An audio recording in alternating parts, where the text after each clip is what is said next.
করিডোরের দরজায় ভর দিয়ে লম্বা গড়নের এক যুবক ভেতরে ঢোকে। সাইমন। তার কপালে হালকা খাম, যেন অনেকক্ষণ গাড়ি চালিয়ে এসেছে, কিন্তু চোখে সেই চিরচেনা দৃঢ়তা। মুহূর্তেই উপস্থিত সবাই একসাথে তার দিকে তাকায়। সাবিহা চমকে উঠে খুশির হাসি মুখে এনে আহ্লাদি গলায় বলে, সাইমন আব্বু, তুমি কবে এলে? কথা শেষ করেই সে এগিয়ে গিয়ে তাকে জড়িয়ে ধরে। সাইমনও এক হাত দিয়ে ওনাকে আগলে নেয়। সাইমনের চোখ যায় আফিয়া বেগমের পাশে দাঁড়ানো নাফিসার দিকে। মেয়েটির মাথা নিচু, চোখ দিয়ে নীরবে টপ টপ করে পানি পড়ছে মেঝেতে। সেই দৃশ্য হঠাৎ সাইমনের বুকের ভেতর কেমন ধক করে তোলে। তো সেই কোমল অনুভূতির সাথে সাথে যেন এক অজানা রাগ জমে ওঠে ভিতরে। গম্ভীর গলায় ধমক দিয়ে সে বলে ওঠে, এখনো রুমে যাওনি? এখানে কি করছো তুমি? ফ্রেশ হও তাড়াতাড়ি, আজ থেকে তোমাকে রিশার সাথে টিচার পড়াতে আসবে। তার সেই কঠোর সুরে নাফিসার সাথে ঘরে থাকা সবাই থমকে যায়। কারো মুখে কথা নেই। সাবিহা কিন্তু ভেতরে ভেতরে খুশি হয় সাইমনের এমন দৃঢ় আচরণ দেখে, যদিও কথাগুলো তার মনোমতো নয়। সে আবার মিষ্টি ভঙ্গিতে বলে, সাইমন আব্বু, তুমি এই মেয়েটাকে বাসায় তুলেছ কেন? জানো না আজকালকার মানুষ যেন একদম ভালো না, কাউকে বিশ্বাস করা ঠিক না। তুমি অন্যের দুঃখ দেখে থাকতে পারো না, সেটা আমি জানি, কিন্তু তাই বলে মেয়েটাকে বাড়ি নিয়ে আসার কি দরকার ছিল? কোথাও একটা রেখে আসতে পারতে, কিংবা কোনো কাজে লাগিয়ে দিতে। সাবিহার কথায় আফিয়া বেগম তেতে উঠে রাগী সুরে বলে, সাবিহা ঠিকভাবে কথা বল। সাবিহা মুখ খুলে কিছু বলতে যাবে, কিন্তু সেই সময় সাইমন আবার গলা চড়িয়ে আরো জোরে ধমক দিয়ে বলে ওঠে, তোমাকে এখানে দাঁড়াতে বলেছি নাকি আমি তো তোমাকে রুমে গিয়ে ফ্রেশ হতে বলেছি।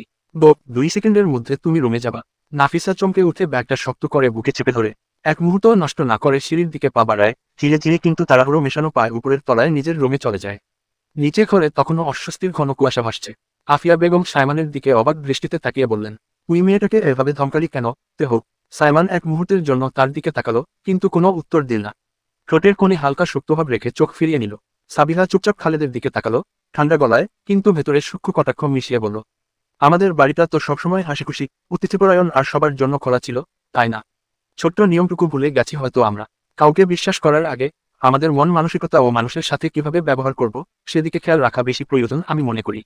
যেখানে পরিচিত মানুষদের বিশ্বাস করে ঠকে যাচ্ছে মানুষ প্রতিনিয়ত, সেখানে অপরিচিত মানুষের থেকে ঠকে যাওয়া বিষয়টা অবাক হওয়ার কিছুই নেই। সাইমন এক পলক খালেদের দিকে তাকালো। চোখে যেন বোঝা যাচ্ছে সে কথাগুলোর আসল মানে বুঝেছে, কিন্তু মুখে কিছু বলল না। সাবিহা খালেদ মুখ কালো করে দাঁড়িয়ে থাকলেন। বিলকিস আর সাইমনের কথায় সন্তুষ্ট, তিনি কিছু বলবেন বলে উদ্যোগ নিয়েছিলেন, ঠিক সেই সময় সাইমন কথাগুলো বলে দিল, একটা পরিবারের সকলে একরকম হয় না, ভিন্ন একজন থাকে। বিলকিস আর নিজের মেয়ের ব্যবহারে বরাবরই হতাশ। তার মেয়েটা কেন এমন সে ভাবতে থাকে। ছোটবেলা থেকেই অনেক বোঝানোর চেষ্টা করেছেন, কিন্তু ব্যবহারে খুব একটা কোনো পরিবর্তন আনা যায়নি। এগুলো ভেবে তিনি একটা দীর্ঘশ্বাস ছাড়লেন। অন্যদিকে আফিয়া বেগম অনেক খুশি দেখাচ্ছেন, যার ছেলে কথার উত্তর দিয়েছে। আফিয়া বেগম সাইমনের দিকে তাকিয়ে বললেন, তেহু যা ফ্রেশ হয়, আমি তোর খাবার রেডি করছি। রাইমা সাবিহা খালেদের দিকে তাকিয়ে তার মার মুখ কালো দেখে হেসে দিল। তারপর সাইমানের যাওয়ার দিকে তাকিয়ে ভাবল, সাইমান ভাইয়ের দেখে এই মেয়েটার প্রতি দরদ উতলে পড়ছে। মুখ ঘুরিয়ে দিল। সাইমান কোনো দিকে না তাকিয়ে গম্ভীর মুখে জিভের উপরে উঠল। সিঁড়িতে দাঁড়িয়ে থাকা রায়হান ও সাইমানকে দেখে একটি হাসি দিয়ে সালাম দিল এবং সামনে এগিয়ে এসে সাইমানকে জড়িয়ে ধরল। তারপর বলল, কেমন আছো ভাইয়া? সাইমানও ওকে জড়িয়ে নিল। রিদওয়ান দূরে এসে একপাশ থেকে সাইমানকে জড়িয়ে ধরল। ভাইয়া, তোমার সাথে কতদিন পর দেখা। সিঁড়িতে দাঁড়িয়ে রিশা আর রুহি ওদের দিকে তাকিয়ে আছে। রিদওয়ান রিশার রুমে গল্প করছিল। দুজনের মধ্যে ভালোই বন্ধুত্বের ভাব, আর রুহি ও রায়হান তখন নিজেদের মধ্যে কথা বলছিল। হঠাৎ নিচ থেকে চিল্লানোর শব্দ শুনে সবাই একসাথে সিঁড়ির দিকে নেমে আসে। রাইমা ওদের দেখে পিছন পিছন এগিয়ে এসে একটু ন্যাকা সুরে বলল, সাইমান ভাই কেমন আছো? তুমি আমার সাথে তো কথা বললে না। সাইমান দুই ভাইকে আগলে নিয়ে গম্ভীর সুরে বলল, খেয়াল করিনি তোকে তখন। বড়দের সাথে কথা বলার সময় সালাম দিতে হয়, জানিস না? রাইমা মুখ কালো করে সালাম দিল। সাইমান উত্তর দিল, তারপর দুই ভাইকে পাশে রেখে বলল, আমি বাইরে থেকে এসেছি, আগে ফ্রেশ হয়ে আসি, তারপর একসাথে বসে কথা হবে। বলেই সে নিজের রুমে চলে গেল। নাফিসা ধীর একার ধীরে রুমে প্রবেশ করল। দরজার পিছনের ঠোঁটের কোণে এক মৃদু কম্পন, চোখে আভাস মিশ্রিত। ব্যাগটা বেডের উপর রেখে সে মুখ থেকে দুই হাত দিয়ে কুপিয়ে কান্না শুরু করল। নিঃশ্বাস ছাড়ার সঙ্গে সঙ্গে চোখের জল ফোটা মেঝেতে পড়ছিল। মনে হচ্ছিল সব আবেগ একসঙ্গে ঝরে পড়ছে। তার অনেক খারাপ লাগছিল। সাবিহা খালেদ ঠিকই বলেছে, সে ভুল কিছু বলেনি। ও চায় না ওর জন্য এই বাড়িতে কোন ঝামেলা হোক। ও তো সাইমানকে বলেছিল ওর একটা কাজ খুঁজে দিতে। এর বাড়িতেও কতদিনই এভাবে থাকবে। ওর মনে পড়ল সাইমানের সেই কঠোর ধমক, সেই তীক্ষ্ণ ভঙ্গি, সেটাই সবচেয়ে কষ্ট দিচ্ছিল। মনের ভিতর এক অদ্ভুত চাপা অভিমান, সাইমানের প্রতি যে এক অজানা আবেগ, ভেতরে যে এক মৃদু রাগ আর ঘনিষ্ঠ আকর্ষণ মিশে আছে, সেটি হঠাৎ মাথার মধ্যে জ্বরের মতো উড়ে বেড়াচ্ছিল। নিঃশ্বাস নিতেই বুকটা কেমন টাইট লাগছিল। ও সাইমানকে বলবে ওকে একটা কাজ দেখে দিতে, অন্য কোথাও থাকার ব্যবস্থা আকার করে দিতে। ও কারো বাসায় বোঝা হয়ে থাকতে চায় না। ওর ভাবনার মাঝেই হঠাৎ দরজার কাছে ছোট্ট শব্দ শুনতে পেল। তাকিয়ে দেখে কেউ উকি দিচ্ছে। নাফিসার চোখ বড় হয়ে গেল। একজোড়া কৌতূহলী ছোট্ট চোখের সাথে তা চোখের সংযোগ ঘটে গেল। এক মুহূর্তের জন্য যেন সময় থমকে গেল। তারপর সে মাথা একটু সরিয়ে নিল, যেন লজ্জা লুকাতে চাইছে। নাফিসা চোখ মুছে মৃদুস্বরে বলল, কে ওখানে? হঠাৎ শুনতে পেল একটি ছোট্ট মিষ্টি গলা, এখানে কেউ নাই। নাফিসার ঠোঁটে হালকা হাসি ফুটে উঠল। মৃদু মজা নিয়ে বলল, এখানে কেউ নাই? আমি তো কারো কথা শুনতে পেলাম যে বলল এখানে কেউ নাই। এই সময় রাহিল ধীরে ধীরে ভিতরে ঢুকে বলল, আমি বলেছি তো কথাটা। নাফিসার দিকে তাকিয়ে সে একটু হাসল, হাত দিয়ে ইশারা করে বলল কাছে আসার জন্য। রাহিল গুটি গুটি পায়ে নাফিসার দিকে এগিয়ে আসছে, ছোট্ট, গোলমলু এবং কিউট। নাফিসার মনে হলো এই প্রথম ওর সঙ্গে সত্যিই মিষ্টি বন্ধুত্বের সূচনা হচ্ছে। নাফিসা তার গোলমলু হাত দুটো ধরে বলল, তোমার নাম বুঝি রাহিল? রাহিল চোখ বড় বড় করে তাকালো, একটু অবাক হয়ে জিজ্ঞেস করল, তুমি আমার নাম জানলে কিভাবে? নাফিসা হেসে বলল, আমি জানি, রিশা আপু তোমার নাম আমাকে বলেছে। রাহিল একটু শান্ত হয়ে বলল, ও আচ্ছা, বুঝেছি। নাফিসা মৃদু হাসি দিয়ে বলল, কি বুঝেছ? এটা বুঝেছি, রিশা আপু আমার ব্যাপারে তোমাকে বলেছে। তাই তো, আচ্ছা তুমি এখন থেকে আমাদের বাড়িতে থাকবে। হঠাৎ নাফিসার মন কিছুটা খারাপ হয়ে গেল। তারপর মৃদু মুচকি হাসি বাঁচিয়ে রাহিলের দিকে তাকালো, জানি না, আমি জানি না আমি এখানেই কি থাকবো। রাহিল হাত বাড়িয়ে বলল, তুমি কি আমার বন্ধু হবে? নাফিসা হাসি দিয়ে তার হাত বাড়াল, কেন নয়, এত গোলমলু একটা বন্ধু আমারও দরকার। দুইজন এক ঝলক সময় শুধু একে অপরের দিকে তাকিয়ে এবং হাসি দিয়ে কথা বলল। তারপর রাহিল নিচে চলে গেল। নাফিসা বেডের দিকে ফিরে ধীরে ধীরে নিঃশ্বাস নিয়ে ফ্রেশ হতে রুমে চলে গেল, মনে হালকা স্বস্তি ও নতুন বন্ধুত্বের আনন্দ নিয়ে। বিকেলের আলো এখন ধীরে ধীরে স্টাডি রুমে হচ্ছে। সূর্যের হালকা সোনালি রোদ জানালার কাছ দিয়ে নরমভাবে ভেতরে ঢুকে পড়ছে। বাতাসে এক ধরনের শান্তি এবং নরম গরম ভাব, যেন পড়াশোনার জন্য আদর্শ সময়। রুমের একপাশে নাফিসা বই হাতে বসে আছে, আর অন্য পাশে রিশা আকাশের দিকে তাকিয়ে বসে আছে। তার মন পুরোপুরি পড়ার দিকে নয়, চোখে ঘ্রাণ মিশ্রিত অলসতা। অবশেষে আকাশ রিশার দিকে তাকালো, তার চোখে ধরা পড়ল এক গভীর মনোযোগ, আর তার সুরে গম্ভীরতা। পড়া দাও তোমার। রিশা চমকে উঠে বলল, জি স্যার। কি দিব? আমি কি তোমাকে যে পোড়াটা কিছুক্ষণ আগে দিলাম, ওটা? রিশার মন যেন মুহূর্তেই মহা মুশকুলে পড়ে গেল। সে নিজেই ভাবল, এই ব্যাটা ব্ল্যাক ডায়মন্ড, তার দিকে তো তাকায় না, যখন তাকাবে তখন শুধু বলবে, পড়া দাও, পড়া দাও।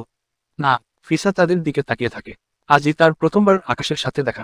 আকাশ ভাইয়াকে দেখে ভালো লাগছে, তার অনেক সুন্দর করে পড়া বুঝিয়ে দেয়।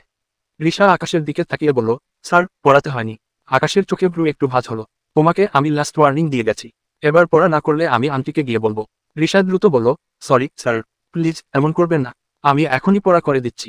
আকাশ সুর বাড়িয়ে বলল, তোমার কাছে 5 মিনিট আর আছে, 5 মিনিটের মধ্যে পড়া করে দাও, না হলে তোমার খবর আছে। রিশা হালকা গলায় বিড়বিড় করে গালি দিতে দিতে পড়া শুরু করলো। মনে মনে ভাবল, এই ব্যাটা কখন তার ভালোবাসা বুঝবে, আল্লাহ জানে।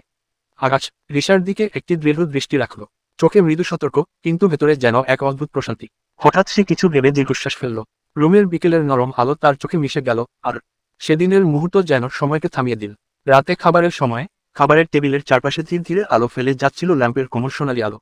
সাবিহা বেগম বারবার নাফিসার দিকে তাকাচ্ছিল, চোখে সেই গভীর কিছু, তার কৃষ্ণচক্ষুর মতো দৃষ্টি। নাফিসা নিজেকে জড়সড় করে বসেছিল, মনে হচ্ছিল যেন তার শরীরের প্রতিটি কোণে অস্বস্তি মিশে আছে। সে কষ্ট করে খাবার শেষ করলো, মুখে অল্প হাসি আর চোখে লুকানো হয়। বেগম এটা বুঝতাই নাফিসার পাশে এসে হালকা করে তার কাঁধে হাত বুলিয়ে ভরসা দিলেন। চিন্তা করো না, সব ঠিক হয়ে যাবে, মনে মনে বলছিলেন তিনি। সেই ছোট্ট স্পর্শে নাফিসার বুকের মধ্যে একটু শান্তি এসে ঠেকল, যেন অজান্তেই তিনি কিছুটা সাহস পেলেন। সাইমন অন্যদিকে কারো দিকে চোখ তুলল না। সে নিজের মতো গভীরভাবে খাবার চালিয়ে যাচ্ছিল, মনে একেবারেই অন্যখানে ভেসে বেড়াচ্ছিল। তার গম্ভীর ভঙ্গি, নিঃশব্দ উপস্থিতি টেবিলে এক ধরনের ভারাক্রান্ততা সৃষ্টি করছিল। খাওয়ার শেষ করে বাড়ির ছোটরা সবাই দোতলার করিডোরে জড়ো হয়েছিল। সেখানে নানা আড্ডা, হাসি ঠাট্টা আর একেবারে চুপচাপ থাকা মুহূর্তের মিশ্রণ। বাতাসে ছিল বিকেলের ধীর আলো মিশে যাওয়া, আর কিছুটা খাওয়া দাওয়ার স্বস্তি। সাইফান আজ সারাদিন বাড়িতে ছিল না। রাতে এসে কোনো রকম ফ্রেশ হয়ে সে খাবারের টেবিলে সকলের সাথে যোগ দিয়েছিল। এখন তার পরনে আছে 3/4 প্যান্ট আর একটু ঢিলা টি শার্ট। চুলগুলো এলোমেলো, যেন সারাদিনের ক্লান্তি আর হট্টগোলের চাপ। এসে ধপাস করে সে সোফার উপরে শুয়ে পড়ল। একই সোফায় বসেছিল রাইমা। সে তাকালো, দেখলো রাইমা ফোনে ব্যস্ত। এক শয়তানি হাসি দিয়ে সাইফান তার পায়ের ডগা দিয়ে রাইমাকে গুঁতো দিল। উই রাম ছাগল, তাড়াতাড়ি আমার পা টিপে দে। সাইফান খানিকটা হেসে খানিকটা বিরক্ত হয়ে বলল। রাইমা একটু চটচটে মুখ নিয়ে তাকিয়ে থাকলো, তারপর চোখ মুখ কুচকে ঠোঁট তেড়ে বলল, পারছি না ভাইয়া। বলার সাথেই সাইফান শক্ত করে পা দিয়ে গুঁতো দিল। রাইমার সঙ্গে সঙ্গে ধপাস করে নিচে পড়ে গেল, চিৎকার করে উঠল। রুহি আশ্চর্য হয়ে চেঁচিয়ে বলল, এই তো লেগেছে। তারপর সাইফানের দিকে তাকিয়ে একটুখানি ক্ষুব্ধ কণ্ঠে জিজ্ঞেস করলো, এখনটা কেন করলি? সাইফান চোখ মুখ কুচকে রুহির দিকে তাকালো, কিন্তু ডোন্ট কেয়ার ভঙ্গি নিয়ে কোনো উত্তর দিল না। শুধু একটি ছোট হাসি এবং অদ্ভুত দৃঢ়ভাবে নিজের অবস্থায় অচল থেকেও রুমের মধ্যে একটি অদ্ভুত ভার বজায় রাখল। রিদওয়ান, যে সব কিছু ঘনিষ্ঠভাবে দেখছিল, সাইফানের দিকে তাকিয়ে বলল, ভাইয়া ঠিক করেছ। সাইফান হালকা হাইফাই ভঙ্গিতে রিদওয়ানকে উত্তর দিল, এই না হলে কি, আমার ভাই। রিশাও কিছু বলল না। সাইফানের এই হঠাৎ কাজে সে একেবারেই সহমত, আর রাইমাকে সে তেমন পছন্দও করে না। নাফিসা টেবিলের পাশে চুপচাপ বসে সবাইকে তাকিয়ে দেখছে, সবার ছোটখাটো রাগ, হাসি আর দুষ্টুমি। হঠাৎ করিডোরের দরজার প্রবেশ করলো সাইমান ও রায়হান। রায়হান একরকম জোর করে সাইমানকে টেনে এনেছে। তাদের হাতে একটি সাথে রেডিও আছে, যা সবার চোখ মুহূর্তেই তাদের দিকে ঘুরে গেল। রায়হান গম্ভীর মুখ, হ্রস্ব উকার খেয়ে এগিয়ে এসে রুহির পাশে বসল। রুহি প্রথমে চমকে পাশে তাকালো, কিন্তু কিছু বলল না, চুপচাপ বসে থাকলো। সাইমান তার গম্ভীর ভঙ্গি বজায় রেখে করিডোরের এক সাইডের সোফায় বসল। ধীরে ধীরে রেডির মাথায় হাত বুলিয়ে দিতে লাগলো। সাইমান ভাইয়া একটা গান গাওয়া প্লিজ। রিশা হঠাৎ সাইমানের উদ্দেশ্য বলে উঠল। তাইফান হঠাৎ এক লাফ দিয়ে উঠে বসল, মুখে হালকা উচ্ছ্বাস, চোখে চঞ্চলতা। ভালো কথা বলেছিস শুটকি, যাই একটা গিটারটা নিয়ে আয়। রিশা ভেঙচি কাটল, হাত দুটো হালকা করে কাঁপিয়ে বলল, এই তলা বিলাই, আইডিয়াটা আমি দিয়েছি, আর এখন এনে দেওয়ার দায়িত্ব তোমার। বুঝেছিস তো? সাইফান ভ্রুকুটকে একটু কঠোর ভঙ্গিতে তাকিয়ে বলল, খুব বার বেড়েছিস তুই। তাই না, বুঝেছি। কোথা থেকে এসব শিখিস? আর হ্যাঁ, তুই আর ওই চশমা বেটির লগে মিশবি না। শুধু লোকের ইজ্জত ধরে টানাটানি করে ওই বেটি চশমা। রিশা কিছু বলতে উদ্যোগ নিতেই সব আকার রয়মান হঠাৎ গম্ভীর ভঙ্গিতে মাথা উঁচু করে ছুড়ে বলে উঠল, থামবি তোরা। মুহূর্তেই করিডোরে উপস্থিত সবাই চুপ হয়ে গেল, যেন হঠাৎ সময় থেমে গেছে। রিদওয়ান, যে সব কিছু গভীরভাবে দেখছিল, দ্রুত দাঁড়ালো এবং বলল, আমি যাচ্ছি, গিটার নিয়ে আসি। রিদওয়ান যেন অপেক্ষাই করছিল, চটপট উঠে গেল, কোনার দিকে রাখা গিটারটা তুলে নিয়ে চলে এলো সাইমানের সামনে। এই নাও ভাইয়া, আজ আর পালিয়ে বাঁচবা না, সে হেসে বলল। মুহূর্তেই সবাই একসাথে সাইমনকে ঘিরে ফেলল। রুহি, রিশা আর রাইমা প্রায় একসাথে বলল, প্লিজ ভাইয়া, গান গাও, অনেকদিন তোমাকে গাইতে শোনা হয়নি। তাদের চোখে সেই শিশুসুলভ কাকুতি মিনতি। সাইমন আগে গাইতো, এখন আর গান গায় না। তার গিটারটা সাইফানকে দিয়ে দিয়েছে। সাইফান ও গান গাইতে পারে, কিন্তু সাইমনের গানের গলা বেশি ভালো। কি সাইমন গম্ভীর মুখে বলল, বিরক্ত করবি না তোরা, তাতেই থামবে কে? তারা আরো এগিয়ে এসে একসাথে, প্লিজ প্লিজ ভাইয়া, স্বরে এমন আন্তরিকতা যেন না বললে পৃথিবী থেমে যাবে। নাফিসা চুপচাপ এক কোণে বসে সব দেখছিল, ওর চোখে হালকা বিস্ময়। সাইমন গান গাইতে পারে, দৃষ্টিতে অজান্তেই কৌতূহল ঝিলিক মারল।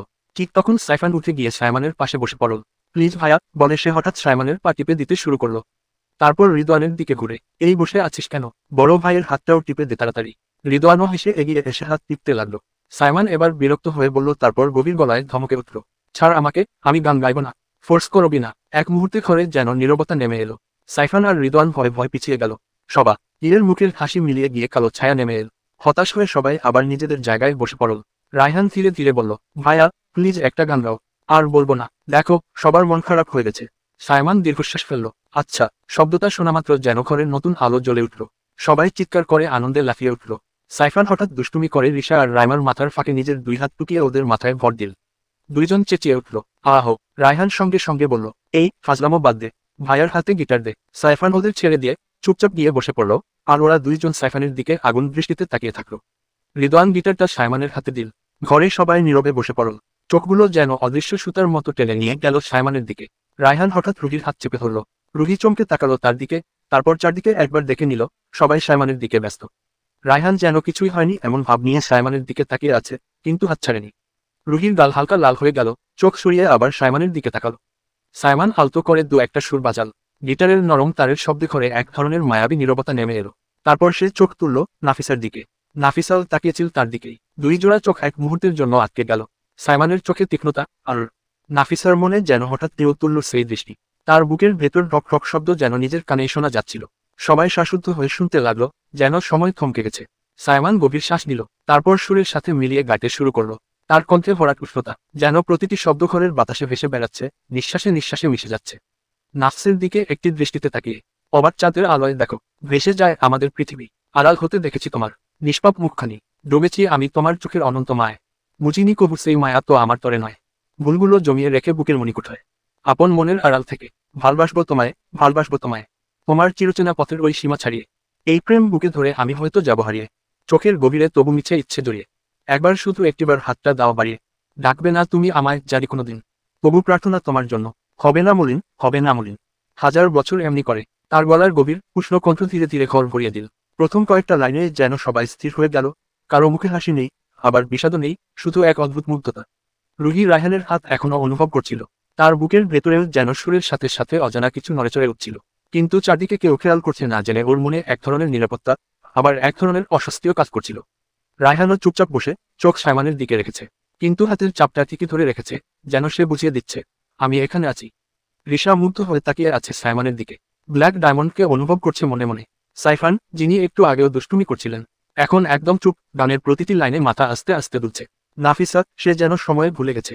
গানের প্রতিটি শব্দ, প্রতিটি সুর তার ভেতরে ঢুকে গভীরে কোথাও নরম কিছু ছুঁয়ে দিচ্ছে। সাইমানে রস এই তীক্ষ্ণ দৃষ্টি এখনো তার মনে রয়ে গেছে। কখনো সে চোখ নামিয়ে নিচ্ছে, আবার পরের মুহূর্তেই অজান্তে তাকিয়ে ফেলছে তার দিকে। নিজের হৃদস্পন্দন সে স্পষ্ট শুনতে পাচ্ছে, ঢকঢক ঢকঢক সুরের সাথে যেন তাল মিলিয়ে বাজছে। গানের মাঝপথে সাইমান হালকা চোখ বন্ধ করল, নিঃশ্বাস টেনে নিল।